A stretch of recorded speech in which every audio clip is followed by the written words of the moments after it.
जय हिंद दोस्तों। एक बार आपका फिर से बहुत बहुत स्वागत है अपने YouTube चैनल सिलेक्शन फार्मूला के ऑनलाइन प्लेटफॉर्म पर। साथियों, आज की क्लास में हम हिंदी भाषा के ऐसे टॉप 100 क्वेश्चंस को कवर करेंगे जहां से आपके यूपी पुलिस कांस्टेबल के री एग्ज़ाम में आने के चांसेस बहुत ज़्यादा होंगे, जहां से आपको अपने एग्ज़ाम में क्वेश्चन देखने को ज़रूर मिलेंगे। साथियों, ये क्लास हमारी बहुत ही इंपॉर्टेंट क्लास होगी। इस क्लास में 100+ क्वेश्चंस को कवर किया जाएगा जो कि हिंदी भाषा से रिलेटेड होंगे। तो साथियों, बिल्कुल भी देर ना करते हुए अपने वीडियो को शुरू करते हैं और चलते हैं अपने पहले प्रश्न की ओर। हमारा पहला प्रश्न है, हिंदी का मानक रूप किस भाषा से विकसित हुआ है? ये बताना है कि हिंदी का मानक रूप कौन सी भाषा से विकसित हुआ है। तो साथियों, खड़ी बोली से हुआ है। ऑप्शन ए हमारा करेक्ट आंसर हो जाएगा। हिंदी का मानक रूप खड़ी बोली का ही रूपांतर है। ठीक है, अगला क्वेश्चन है हमारा, कन्नड़ का संबंध किस भाषा परिवार से है? यानी कि कन्नड़ भाषा का संबंध किस भाषा परिवार से है? तो साथियों, द्रविड़ भाषा परिवार से है कन्नड़ भाषा का संबंध। ठीक है, ऑप्शन सी हमारा करेक्ट आंसर हो जाएगा। अगला क्वेश्चन है हमारा, हिंदी खड़ी बोली किस अपभ्रंश से विकसित हुई है? हिंदी खड़ी बोली किस अपभ्रंश से विकसित हुई है? तो साथियों, हिंदी खड़ी बोली सौरसेनी अपभ्रंश से विकसित हुई है, इसीलिए ऑप्शन सी हमारा करेक्ट आंसर हो जाएगा। अगला क्वेश्चन है हमारा, किस वर्ष में हिंदी भाषा को कार्यान्वित करने की स्वीकृति का प्रस्ताव था? किस वर्ष में हिंदी भाषा को कार्यान्वित करने का प्रस्ताव था? तो वो वर्ष है 1949। अगर आपसे डेट पूछा जाए तो 14 सितंबर। ऑप्शन ए हमारा करेक्ट आंसर हो जाएगा। 14 सितंबर 1949 को हिंदी भाषा को कार्यान्वित करने का प्रस्ताव था। अगला क्वेश्चन देख लेते हैं। अगला क्वेश्चन है हमारा, संविधान के अनुच्छेद 344 ए के अनुपालन में भारत के राष्ट्रपति ने राजभाषा आयोग का गठन किया था। किस सन में किया था साथियों? ये 344 ए के अनुपालन में राजभाषा आयोग का गठन कब हुआ था, वो सन बतानी है। तो साथियों, 1955 में हुआ था ये। ठीक है, 1955 में। ऑप्शन बी हमारा करेक्ट आंसर हो जाएगा।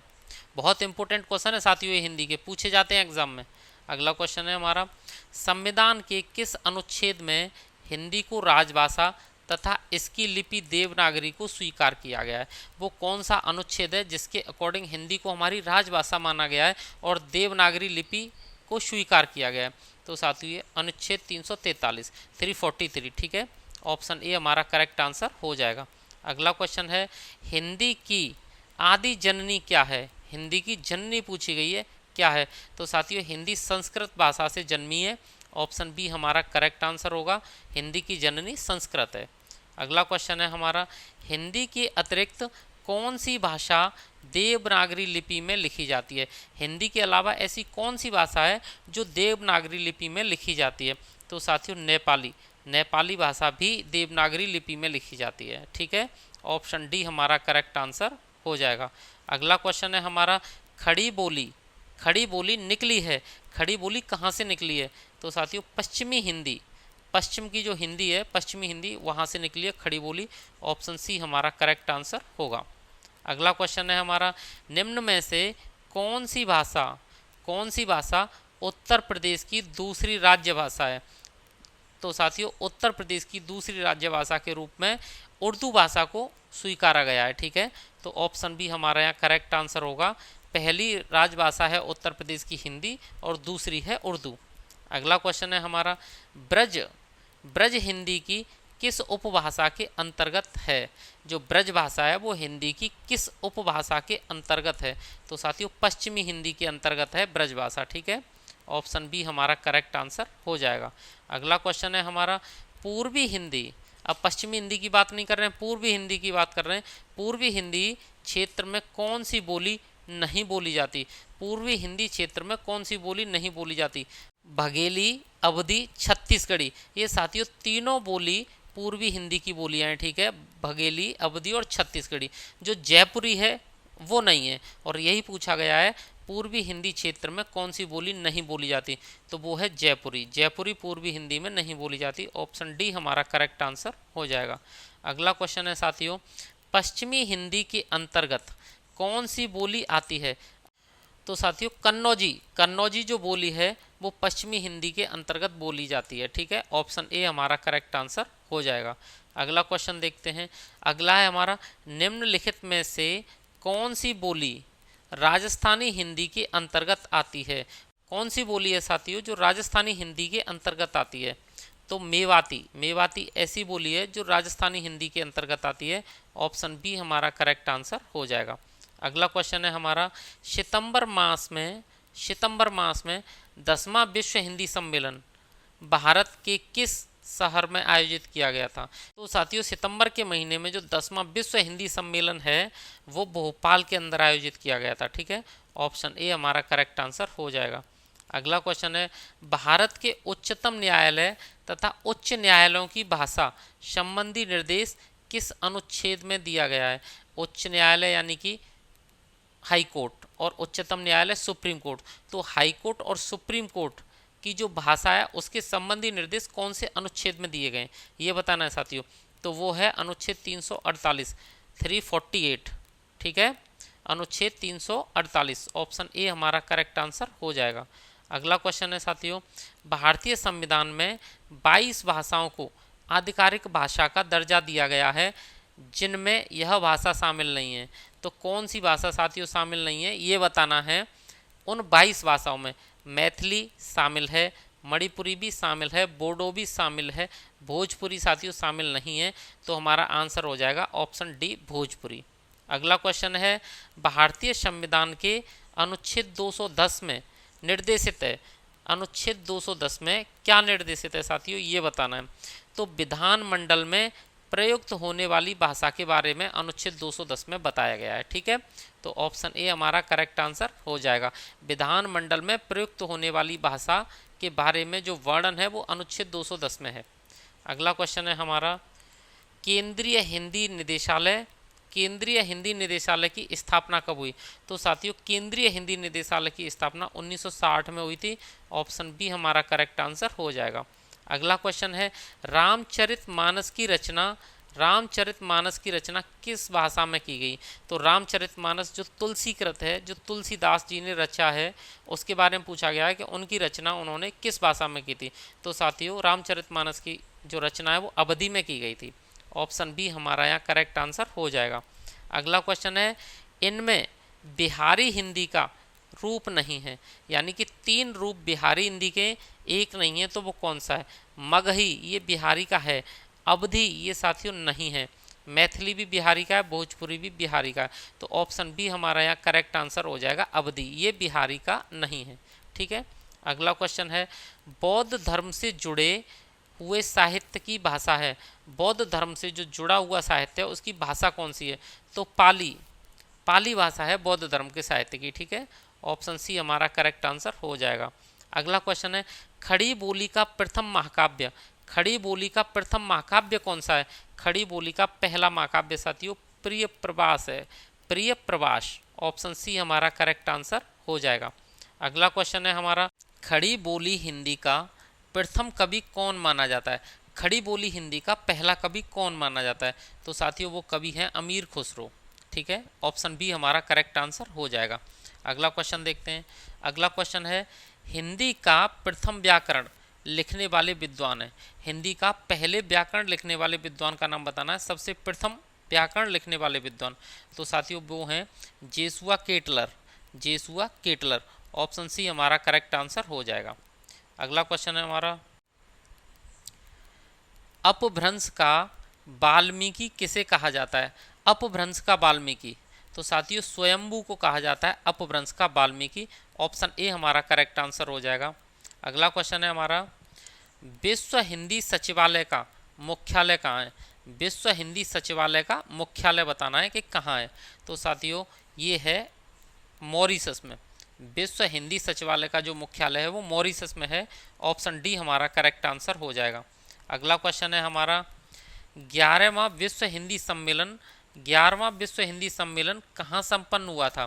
तो साथियों, 11वां विश्व हिंदी सम्मेलन मॉरिशस में ही संपन्न हुआ था, पोर्ट लुई मॉरिशस में। ऑप्शन डी हमारा करेक्ट आंसर हो जाएगा। अगला क्वेश्चन है हमारा, किस बोली में उत्तम पुरुष एक वचन के स्थान पर उत्तम पुरुष बहुवचन का प्रयोग किया जाता है? ऐसी कौन सी बोली है जिसमें उत्तम पुरुष एक वचन की जगह उत्तम पुरुष बहुवचन का प्रयोग किया जाता है? तो साथियों ऐसी बोली है अवधि। ठीक है, अवधि में उत्तम पुरुष एक वचन की जगह उत्तम पुरुष बहुवचन का प्रयोग किया जाता है। ऑप्शन बी हमारा करेक्ट आंसर हो जाएगा। अगला क्वेश्चन है हमारा, निम्नलिखित में से कौन कौन सी बोलियां उत्तर प्रदेश में बोली जाती हैं? ब्रज, अवधी, कन्नौजी, बघेली। इन चारों बोलियों में से बताना है कि उत्तर प्रदेश में कौन कौन सी बोली बोली जाती हैं। तो साथियों ब्रज बोली जाती है, अवधी बोली जाती है, कन्नौजी बोली जाती है, बघेली नहीं बोली जाती। तो पहला, दूसरा, तीसरा यानी कि ऑप्शन ए हमारा करेक्ट आंसर हो जाएगा। अगला क्वेश्चन है साथियों, प्रथम राजभाषा आयोग के अध्यक्ष इनमें से कौन थे? पहले राजभाषा आयोग के अध्यक्ष बताने तो वो थे बीजी खैर। ऑप्शन डी हमारा करेक्ट आंसर हो जाएगा। अगला क्वेश्चन है, वैज्ञानिक तथा तकनीकी शब्दावली आयोग भारत सरकार के किस मंत्रालय के तहत है? वैज्ञानिक तथा तकनीकी शब्दावली आयोग भारत सरकार के कौन से मंत्रालय के तहत है? तो साथियों ये है शिक्षा मंत्रालय के तहत। ऑप्शन बी हमारा करेक्ट आंसर हो जाएगा। अगला क्वेश्चन है, मैथिली किस राज्य में ज़्यादा बोली जाती है? मैथिली कौन से राज्य में सबसे ज़्यादा बोली जाती है? तो साथियों मैथिली बिहार में सर्वाधिक बोली जाती है। ऑप्शन ए हमारा करेक्ट आंसर हो जाएगा। अगला क्वेश्चन है हमारा, भारतीय संविधान के किस अनुच्छेद में हिंदी भाषा के प्रसार और विकास की बात उल्लेखित है? हिंदी भाषा के प्रचार और प्रसार की बात कौन से अनुच्छेद में उल्लेखित है ये बताना है। तो वो अनुच्छेद है साथियों 351। ठीक है, अनुच्छेद 351। ऑप्शन बी हमारा करेक्ट आंसर होगा। अगला क्वेश्चन है, हिंदी भाषा के उद्भव का सही अनुक्रम क्या है? हिंदी भाषा के उद्भव का सही अनुक्रम बताना है। तो साथियों सबसे पहले पाली, फिर प्राकृत, उसके बाद अपभ्रंश और बाद में हिंदी। ठीक है, ऑप्शन डी हमारा करेक्ट आंसर हो जाएगा। अगला क्वेश्चन है हमारा, खड़ग विलास प्रेस इनमें से किस स्थान से संबंधित है? खड़ग विलास प्रेस कौन से स्थान से संबंधित है ये बताना है। तो साथियों खड़ग विलास प्रेस पटना से संबंधित है। ऑप्शन ए हमारा करेक्ट आंसर हो जाएगा। अगला क्वेश्चन है, राष्ट्रीय अनुवाद मिशन कहाँ पर स्थित है? तो राष्ट्रीय अनुवाद मिशन साथियों मैसूर में स्थित है, मैसूर में। ऑप्शन बी हमारा करेक्ट आंसर होगा। अगला क्वेश्चन है, भारत सरकार के गृह मंत्रालय के तहत कौन सा विभाग है? भारत सरकार के गृह मंत्रालय के तहत कौन सा विभाग है? ऑप्शन में से बताना है। तो साथियों उच्चतर शिक्षा विभाग, साहित्य अकादमी, विधायी विभाग और राजभाषा विभाग। इनमें से गृह मंत्रालय के तहत आता है राजभाषा विभाग। ठीक है, ऑप्शन डी हमारा करेक्ट आंसर हो जाएगा। अगला क्वेश्चन है, भारतीय भाषा परिषद कहाँ पर स्थित है? भारतीय भाषा परिषद कहाँ पर स्थित है? तो भारतीय भाषा परिषद कोलकाता में स्थित है। ऑप्शन बी हमारा करेक्ट आंसर होगा। नेक्स्ट क्वेश्चन है हमारा, विश्व हिंदी दिवस कब मनाया जाता है? 10 जनवरी को मनाया जाता है। ऑप्शन डी हमारा करेक्ट आंसर हो जाएगा। अगला क्वेश्चन है साथियों, तीसरा विश्व हिंदी सम्मेलन किस वर्ष में संपन्न हुआ था? तो तीसरा विश्व हिंदी सम्मेलन 1983 में हुआ था। ऑप्शन ए हमारा करेक्ट आंसर हो जाएगा। अगला क्वेश्चन है, दक्षिण भारत हिंदी प्रचार सभा का मुख्यालय किस शहर में है? दक्षिण भारत की जो हिंदी प्रचार सभा है उसका मुख्यालय कहाँ है ये बताना है। तो साथियों चेन्नई में है मुख्यालय। ऑप्शन सी हमारा करेक्ट आंसर हो जाएगा। नेक्स्ट क्वेश्चन है, निबट्टा इनमें से किसकी उपबोली है? किस बोली की उपबोली है निबट्टा, ये क्लियर करना है इस क्वेश्चन में। तो साथियों बघेली जो बोली है इसकी उपबोली है निबट्टा। ऑप्शन बी हमारा करेक्ट आंसर हो जाएगा। अगला क्वेश्चन है हमारा, संत सिंगा की भाषा क्या थी? तो संत सिंगा की भाषा थी निमाड़ी संत सिंगा की भाषा थी, पूछा जाता है। ऑप्शन सी हमारा करेक्ट आंसर हो जाएगा। अगला क्वेश्चन है, भाषा की सार्थक लघुत्तम इकाई किसे माना जाता है? तो साथियों शब्द को भाषा की सार्थक लघुत्तम इकाई माना जाता है। ऑप्शन ए हमारा करेक्ट आंसर हो जाएगा। अगला क्वेश्चन है हमारा, हिंदी शब्दकोश में क के बाद कौन सा व्यंजन दिखाई देता है? तो साथियों हिंदी शब्दकोश में क के बाद छ दिखाई देता है, छ। ऑप्शन बी हमारा करेक्ट आंसर हो जाएगा। अगला क्वेश्चन है हमारा, निम्नलिखित व्यंजनों में कौन से व्यंजन का उच्चारण तालु से होता है? व्यंजनों में से किस व्यंजन का उच्चारण तालु से होता है? तो साथियों छ, यानी जो च वर्ग व्यंजन होते हैं उनका उच्चारण तालु से होता है। ठीक है, ऑप्शन डी हमारा करेक्ट आंसर हो जाएगा। अगला क्वेश्चन है, लुंठित ध्वनि है, लुंठित ध्वनि बतानी है, कौन सी है? तो साथियों लुंठित ध्वनि होती है र। ठीक है, ऑप्शन ए हमारा यहाँ करेक्ट आंसर हो जाएगा। अगला क्वेश्चन है, निम्नलिखित में कौन सा वर्ण स्त्रीलिंग नहीं है? आपको साथियों यहाँ ध्यान देना, नहीं है बताना है। ई स्त्रीलिंग है, री है, बड़ी ई है, ऊ नहीं है साथियों। ठीक है, तो ऑप्शन डी हमारा यहाँ करेक्ट आंसर होगा कि ये वाला जो वर्ण है स्त्रीलिंग नहीं है। अगला क्वेश्चन है, ओष्ठ्य स्पर्श व्यंजन अल्प प्राण अघोष वर्ण कौन सा है? ओष्ठ्य स्पर्श व्यंजन अल्प प्राण अघोष वर्ण इनमें से कौन सा है? ऑप्शन है हमारे प, द, ध, फ, इनमें से बताना है साथियों। ठीक है, तो प वर्ण ऐसा है जो ओष्ठ्य है, आप बोल के देख सकते हैं, दोनों होठ इसमें मिल जाते हैं। स्पर्श व्यंजन है, अल्प प्राण है और अघोष वर्ण। ठीक है, प। अगला क्वेश्चन देख लेते हैं। हमारा अगला क्वेश्चन है, हिंदी वर्णमाला में स्वरों की संख्या कितनी है? तो हिंदी वर्णमाला में स्वरों की संख्या 11 होती है। ठीक है, ऑप्शन बी हमारा करेक्ट आंसर हो जाएगा। अगला क्वेश्चन है हमारा, उच्चारण की दृष्टि से वह है, उच्चारण की दृष्टि से वह क्या है? तो साथियों ये दंतोष्ठ है, दंतोष्ठ। ठीक है, दांतों के और होठों के सहयोग से ही बोला जा सकता है वह। ऑप्शन सी हमारा करेक्ट आंसर हो जाएगा। अगला क्वेश्चन है हमारा, ए के उच्चारण में और की सहायता ली जाती है? ए के उच्चारण में किस किस की सहायता ली जाती है? आप बोल के भी चेक कर सकते हैं। ए, ठीक है, कंठ और तालु इन दोनों की सहायता ली जाती है। ऑप्शन बी हमारा करेक्ट आंसर हो जाएगा। अगला क्वेश्चन है हमारा, च वर्ग ध्वनियाँ, च वर्ग ध्वनियाँ किस वर्ग में आती हैं? च वर्ग जो ध्वनियाँ हैं साथियों वो कौन से वर्ग में आती हैं? तो वो तालव्य में आती हैं। ठीक है, ऑप्शन ए हमारा करेक्ट आंसर हो जाएगा। अगला क्वेश्चन है, ऐसी कौन सी दो मात्राएं हैं जिनका प्रयोग किया जाता है किंतु उनका समावेश स्वर में नहीं किया जाता? ऐसी कौन सी दो मात्राएं हैं जिनकी मात्राओं का प्रयोग तो किया जाता है लेकिन उनको स्वर में नहीं गिना जाता? तो साथियों वो हैं छोटी अंग और बड़ी अंग, यानी कि अंग और अह। ठीक है, ऑप्शन बी हमारा करेक्ट आंसर हो जाएगा। नेक्स्ट क्वेश्चन है हमारा, वर्णमाला में स्पर्श व्यंजनों की संख्या कितनी है? वर्णमाला में जो स्पर्श व्यंजन हैं इनकी संख्या बतानी है साथियों। ठीक है, तो वर्णमाला में स्पर्श व्यंजन है 25, 25। ऑप्शन बी हमारा करेक्ट आंसर हो जाएगा। अगला क्वेश्चन है हमारा, निम्न में दंत्य वर्ण, दंत्य वर्ण कौन सा है? इनमें दंत्य वर्ण बताना है जो दांतों की सहायता से बोला जाता है। ठीक है, ट, प, स, ह, इनमें से बताना है साथियों। तो स हमारा दंत्य वर्ण है। अगला क्वेश्चन है, निम्न में अनुनासिक वर्ण कौन सा है? अनुनासिक वर्ण कौन सा है? तो साथियों म, जो म है वो अनुनासिक है। ठीक है, ऑप्शन बी हमारा करेक्ट आंसर हो जाएगा। अगला क्वेश्चन है, स्वर तंत्रियों के आधार पर व्यंजनों को कितने वर्गों में बांटा जाता है? स्वर तंत्रियों के आधार पर व्यंजनों को कितने वर्गों में बांटा जाता है? तो साथियों 2 वर्गों में बांटा जाता है। ऑप्शन ए हमारा करेक्ट आंसर हो जाएगा।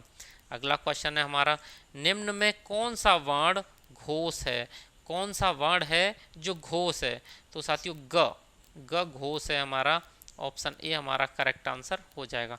अगला क्वेश्चन है, सभी महाप्राण वर्णों वाला वर्ग है, सभी महाप्राण वर्णों वाला जो वर्ग है साथियों वो है हमारा ऑप्शन सी, ख, छ, ठ। ठीक है, ऑप्शन सी हमारा करेक्ट आंसर हो जाएगा।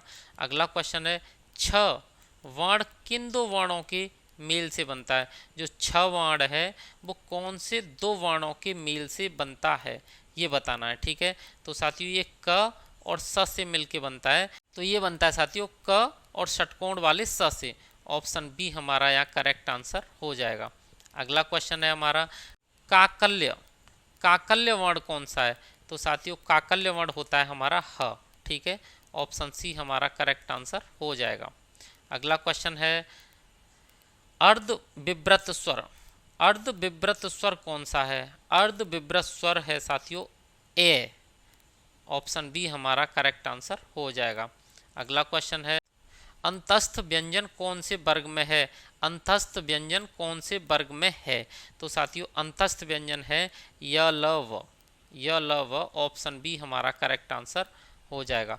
अगला क्वेश्चन है हमारा निम्नलिखित में से कौन से व्यंजन महाप्राण हैं? कौन से व्यंजन महाप्राण है ये बताना है।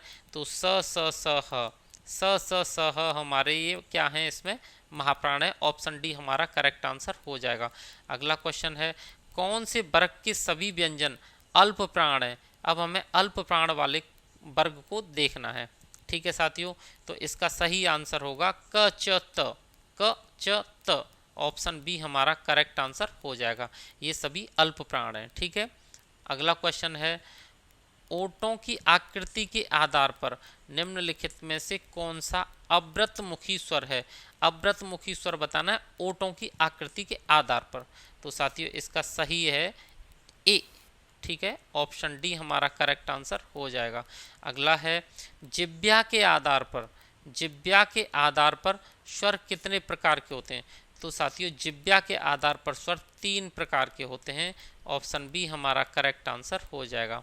अगला क्वेश्चन है ट वर्ग में किस प्रकार के व्यंजन हैं? ट वर्ग में कौन से व्यंजन हैं? आप बोल के देख सकते हैं ट ट। अब आपको पता चल रहा होगा मूर्धन्य, मूर्धन्य जो होते हैं वो ट वर्ग के व्यंजन होते हैं। ऑप्शन ए हमारा करेक्ट आंसर होगा। अगला क्वेश्चन है साथियों संयुक्त व्यंजन, संयुक्त व्यंजन ज्ञ बनता है, ज्ञ किस किस से बनता है ये बताना है। तो ये बनता है ज और इस वाली अंग से। ठीक है, ऑप्शन बी हमारा करेक्ट आंसर हो जाएगा। अगला क्वेश्चन है साथियों प्रयत्न के आधार पर ल किस प्रकार की ध्वनि है? प्रयत्न के आधार पर ल किस प्रकार की ध्वनि है ये बताना है। तो ये एक पार्श्विक ध्वनि है। ऑप्शन बी हमारा करेक्ट आंसर हो जाएगा। अगला क्वेश्चन है विराम चिन्ह के प्रयोग की दृष्टि से, विराम चिन्ह के प्रयोग की दृष्टि से कौन सा वाक्य सही नहीं है? एक वाक्य देखना है जो सही नहीं है। ठीक है, तो पहला है वह दूर से बहुत दूर से आ रहा है, वह दूर से बहुत दूर से आ रहा है। सुनो सुनो वह गा रही है, नहीं नहीं ऐसा कभी नहीं हो सकता। क्रोध चाहे जैसा भी हो मनुष्य को दुर्बल बनाता है। ठीक है, तो साथियों इसमें हमारा आंसर हो जाएगा ऑप्शन ए, यह वाक्य विराम चिन्हों की दृष्टि से सही नहीं है। ठीक है, अगला क्वेश्चन है हमारा हंसपद, हंसपद विराम चिन्ह का प्रयोग होता है। हंसपद विराम चिन्ह का प्रयोग लिखने में अक्षर छूटने पर संकेत देने के लिए होता है। लिखने में अगर अक्षर छूट जाए तो संकेत देने के लिए विराम चिन्ह का प्रयोग कर देते हैं, हंसपद विराम चिन्ह का। ऑप्शन डी हमारा करेक्ट आंसर हो जाएगा। अगला क्वेश्चन है हमारा दो विपरीत शब्दों के बीच, दो विपरीत शब्दों के बीच कौन सा विराम चिन्ह लगता है? दो विपरीत शब्दों के बीच जो विराम चिन्ह लगता है वो होता है योजक चिन्ह। ठीक है, योजक चिन्ह। ऑप्शन सी हमारा करेक्ट आंसर हो जाएगा। अगला क्वेश्चन है किसी की कही हुई बात को स्पष्ट करने के लिए वाक्य के अंत में उपयोग करते हैं। किसी की कही हुई बात को स्पष्ट करने के लिए वाक्य के अंत में तो किसका उपयोग करते हैं साथियों ये बताना है। तो विवरण, विवरण का उपयोग करते हैं। ऑप्शन ए हमारा करेक्ट आंसर हो जाएगा। अगला क्वेश्चन है किसी अक्षर शब्द पर विशेष बल देने के लिए किस चिन्ह का प्रयोग किया जाता है? किसी अक्षर या शब्द पर अगर हमें विशेष बल दिखाना है तो कौन से चिन्ह का प्रयोग किया जाता है? तो उसका एकहरा उद्धरण, एकहरा उद्धरण का प्रयोग किया जाता है, जो इकहरे कॉमा होते हैं ना उनका। ठीक है साथियों, ऑप्शन सी हमारा करेक्ट आंसर हो जाएगा। अगला क्वेश्चन है किसी पद, उपवाक्य आदि की विशेषता दिखाने के लिए शब्द के नीचे रेखा खींचते हैं, उसे कहते हैं। अगर किसी वाक्य पद की अगर हमें क्या दिखानी है विशेषता तो उसके नीचे हम रेखा खींच देते हैं, उस रेखा को हम क्या कहते हैं? तो उस रेखा को कहते हैं अधोरेखा चिन्ह। ठीक है, ऑप्शन सी हमारा करेक्ट आंसर हो जाएगा। अगला क्वेश्चन है मनोविकार सूचक शब्दों, वाक्यांश तथा वाक्य के अंत में किस चिन्ह का प्रयोग किया जाता है? मनोविकार सूचक शब्दों के लिए वाक्यांश तथा वाक्य के अंत में किस प्रकार के चिन्ह का उपयोग किया जाता है? तो साथियों विस्मय बोधक चिन्हों का उपयोग किया जाता है, एक्सक्लेमेशन साइन का। ऑप्शन सी हमारा करेक्ट आंसर हो जाएगा। अगला क्वेश्चन है मूर्खता में कौन सा प्रत्यय है। मूर्खता में प्रत्यय बताना है साथियों, तो मूर्खता में ता प्रत्यय है, मूर्ख प्लस ता, ठीक है। ऑप्शन ए हमारा करेक्ट आंसर हो जाएगा। अगला क्वेश्चन है प्रयोग में कौन सा उपसर्ग है। प्रयोग में उपसर्ग बताना है साथियों, तो प्रयोग में होगा प्र उपसर्ग। योग में प्र जुड़ गया है आगे, ठीक है। उपसर्ग आगे जुड़ते हैं और प्रत्यय पीछे किसी शब्द के। ऑप्शन बी हमारा यहाँ करेक्ट आंसर हो जाएगा। अगला क्वेश्चन है हमारा वत्सल में कौन सा प्रत्यय है। वत्सल में हमें प्रत्यय बताना है, तो साथियों ल प्रत्यय है, वत्स शब्द है और ल प्रत्यय है। ऑप्शन ए हमारा करेक्ट आंसर हो जाएगा। अगला क्वेश्चन है हमारा दुरात्मा में कौन सा उपसर्ग है। तो साथियों वर्ड है आत्मा और उसमें उपसर्ग लगा है दुर, ठीक है। तो ऑप्शन ए हमारा इसका करेक्ट आंसर हो जाएगा, दुर प्लस आत्मा। अगला क्वेश्चन है साथियों चिल्लाहट। चिल्लाहट में कौन सा प्रत्यय है। चिल्लाहट में साथियों आहट है, आहट, ठीक है। ऑप्शन ए हमारा करेक्ट आंसर हो जाएगा। अगला क्वेश्चन है हमारा अभिभाषण। अभिभाषण शब्द में कौन सा उपसर्ग है। तो भाषण में अभी उपसर्ग जुड़ा है, अभी, ठीक है। ऑप्शन सी हमारा करेक्ट आंसर हो जाएगा। अगला क्वेश्चन है हमारा निर्भिमान। निर्भिमान शब्द में कौन सा उपसर्ग है। तो साथियों इसमें निर उपसर्ग है। ऑप्शन डी साथियों सही आंसर हो जाएगा इस प्रश्न का। अगला क्वेश्चन है हमारा तरावट। तरावट शब्द के मूल शब्द और प्रत्यय निम्न में से कौन सा है। तरावट का साथियों दोनों बताना है, मूल शब्द भी बताना है और उसका प्रत्यय भी बताना है। तो तरावट का होता है तर प्लस आवट, तर प्लस आवट। ऑप्शन डी हमारा करेक्ट आंसर हो जाएगा। अगला क्वेश्चन है सावधानी शब्द में प्रत्यय बताना है साथियों। सावधानी में प्रत्यय क्या है। तो सावधान में ई प्रत्यय जुड़ा है बस, केवल सावधानी, ठीक है। ऑप्शन डी हमारा करेक्ट आंसर होगा। अगला क्वेश्चन है साथियों संग्राम शब्द में कौन सा उपसर्ग है। संग्राम में हमें उपसर्ग बताना है, तो संग्राम में साथियों सम, ये म आधा है हलंत वाला, ठीक है। ऑप्शन बी हमारा करेक्ट आंसर हो जाएगा। अगला क्वेश्चन है शीतल शब्द संधि विच्छेद करने पर प्रत्यय के रूप में क्या प्राप्त होगा। मतलब है कि शीतल में प्रत्यय ही आपको बताना है, तो शीतल में साथियों ल प्रत्यय है, शीत शब्द है। ऑप्शन सी हमारा करेक्ट आंसर हो जाएगा। अगला क्वेश्चन है हमारा चितेरा। चितेरा का संधि विच्छेद करने पर प्रत्यय के रूप में प्राप्त होता है, तो चितेरा का भी हमें क्या बताना है साथियों, प्रत्यय ही बताना है। तो चित शब्द है और उसमें एरा प्रत्यय जुड़ा है, तो एरा, यानी कि ऑप्शन ए हमारा करेक्ट आंसर हो जाएगा, चितेरा। अगला क्वेश्चन है हमारा निम्नलिखित में से किस शब्द में उपसर्ग और प्रत्यय का एक साथ प्रयोग किया गया है। ऐसा कौन सा शब्द है जिसमें उपसर्ग भी लगा है और प्रत्यय भी लगा है। तो साथियों वो शब्द है अभिमानी, अभिमानी, ठीक है। इसमें मूल शब्द है मान, और मान में अभी क्या लगा है, उपसर्ग, ठीक है। उपसर्ग लगा है इसमें अभी, अभी लगा है इसमें मान में उपसर्ग, और ई जो है वो लगा है साथियों प्रत्यय अभिमानी में, ठीक है। तो ऑप्शन बी हमारा करेक्ट आंसर हो जाएगा। अगला क्वेश्चन है हमारा इनमें से किस शब्द में अ उपसर्ग नहीं लगा है। ऐसा शब्द बताना है हमें जिसमें अ उपसर्ग नहीं लगा है। अद्वितीय वर्ड है साथियों, द्वितीय इसमें तो लगा है। अयोगात्मक, अयोगात्मक में भी लगा है। अज्ञान, अज्ञान में भी लगा है। अक्लमंदी, अक्लमंदी में ही नहीं लगा है क्योंकि अक्ल पूरा शब्द है, ठीक है। ऑप्शन डी हमारा करेक्ट आंसर हो जाएगा। अगला क्वेश्चन है हमारा सनसनाहट शब्द में कौन सा प्रत्यय प्रयुक्त किया गया है। सनसनाहट में प्रत्यय बताना है साथियों, तो सनसनाहट में आहट प्रत्यय है। ऑप्शन सी हमारा करेक्ट आंसर हो जाएगा। अगला क्वेश्चन है वह साहित्य जिसमें गद्य एवं पद्य दोनों मिश्रित हों के लिए एक सार्थक शब्द है। तो साथियों ऐसा साहित्य जिसमें गद्य और पद्य दोनों हों उसे चंपू साहित्य बोला जाता है। ऑप्शन बी हमारा करेक्ट आंसर हो जाएगा। अगला क्वेश्चन है हमारा पांडव शब्द में कौन सा प्रत्यय है। पांडव शब्द में हमें प्रत्यय बताना है साथियों, तो पांडव शब्द में अप्रत्यय है। ऑप्शन बी हमारा करेक्ट आंसर हो जाएगा। अगला क्वेश्चन है इनमें से कौन सा शब्द विदेशी है। हमें विदेशी शब्द को छांटना है, ठीक है। ऑप्शन है हमारे निवास, महल, प्रासाद, घर। तो साथियों निवास, महल, प्रासाद, घर में से महल शब्द विदेशी है, ठीक है। ऑप्शन बी हमारा करेक्ट आंसर हो जाएगा। अगला क्वेश्चन है, कौन सा शब्द फारसी शब्द नहीं है? नहीं बताना है साथियों, फारसी नहीं है। ऑप्शन है हमारे इस्तीफा, पैमाना, तनख्वाह, मलिदा। तो साथियों इसमें से हमारा फारसी इस्तीफा नहीं है, ठीक है। ऑप्शन ए हमारा करेक्ट आंसर हो जाएगा। बाकी के पैमाना, तनख्वाह, मलिदा ये फारसी शब्द हैं। अगला क्वेश्चन है हमारा, कौन सा शब्द तुर्की भाषा का नहीं है? ये कुछ शब्द दिए, इनमें से तुर्की भाषा का शब्द नहीं है वो देखना है। चेचक, बारूद, पैगंबर, बेगम। तो साथियों बेगम तुर्की भाषा का है, बारूद भी है और चेचक भी है, पैगंबर नहीं है। तो ये तुर्की भाषा का शब्द नहीं है। ऑप्शन सी हमारा करेक्ट आंसर हो जाएगा, ठीक है।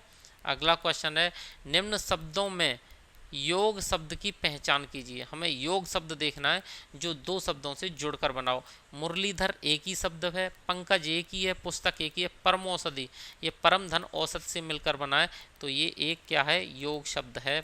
दोस्तों आपने हिंदी भाषा के टॉप मोस्ट 100 क्वेश्चन जो कि आपके यूपी पुलिस कांस्टेबल के री एग्जाम के लिए बहुत ही इंपॉर्टेंट है, कवर कर लिया है। आप इस वीडियो को अच्छे से देखें, कंटेंट अगर अच्छा लगा है तो चैनल को सब्सक्राइब करें, वीडियो को लाइक और शेयर करें। वीडियो देखने के लिए धन्यवाद।